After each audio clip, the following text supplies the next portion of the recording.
ఇనుము తుప్పు పడుతుంది, చెట్టు ఎండిపోతుంది, శరీరం ముసలిదవుతోంది. కానీ ఈ విశ్వంలో ఏ ఆయుధము గాయం చేయలేనిది, ఏమంటా కాల్చలేనిది, అసలు ఎవరూ నాశనం చేయలేనిది ఒకటి ఉంది. అది నీ లోపల ఉన్న ఆత్మ. ఆత్మ ఎంత గొప్పదో, అది ఎంతటి శక్తివంతమైనదో కృష్ణుడు ఈ శ్లోకంలో మనకు పరిచయం తీస్తున్నాడు. కృష్ణుడు ఈ శ్లోకంలో ఆత్మ స్వభావాన్ని ఎలా వివరించాడంటే, ఈ శరీరం అంతటా వ్యాపించి ఉన్న ఆ ఆత్మకు నాశనం లేదని తెలుసుకో. మార్పులేని ఈ ఆత్మను నాశనం చేసే శక్తి ఎవరికీ లేదు. ఇక్కడ మనం గమనించాల్సింది ఏంటంటే, ఆత్మ అనేది ఒక చిన్న కణంలా ఎక్కడో మూలన ఉండదు. అది మన శరీరం అంతా ఒక చైతన్యంలా వ్యాపించి ఉంటుంది. ఉదాహరణకు మన శరీరంలో ఎక్కడ దెబ్బ తగిలినా మనకు తెలుస్తుంది. అంటే ఆ తెలివి శరీరం మొత్తం ఉంది.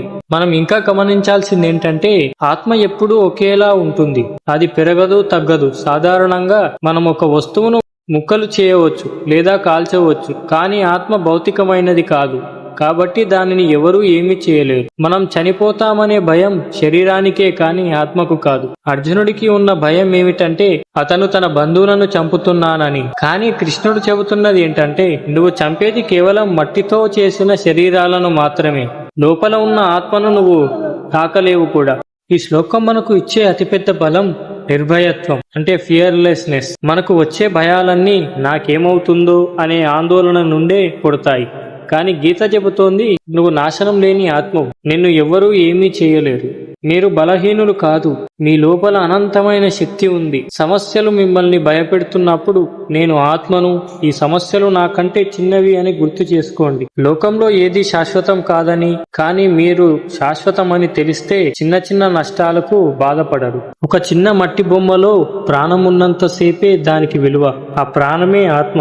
ఆ ఆత్మకు చావు లేదని తెలిస్తే జీవితాన్ని ధైర్యంగా ఆనందంగా గడపవచ్చు. మీ లోపల ఉన్న అజేయమైన శక్తిని నమ్మండి. శరీరం మారినా, పరిస్థితులు మారినా మీరు మాత్రం అలాగే ఉంటారు. ఆ నమ్మకంతోనే మీ బాధ్యతలను భయం లేకుండా పూర్తి చేయండి. ఆత్మకు నాశనం లేదని తెలుసుకున్నాం. మరి ఈ శరీరం సంగతి ఏంటి? అది ఎందుకు పోతుంది? శరీరం తాత్కాలికం, ఆత్మ శాశ్వతం. కాబట్టి అర్జున, యుద్ధం చెయ్యి అని కృష్ణుడు ప్రోత్సహించే 2వ అధ్యాయం 18వ శ్లోకం గురించి తర్వాతి వీడియోలో తెలుసుకుందాం. హరే కృష్ణ.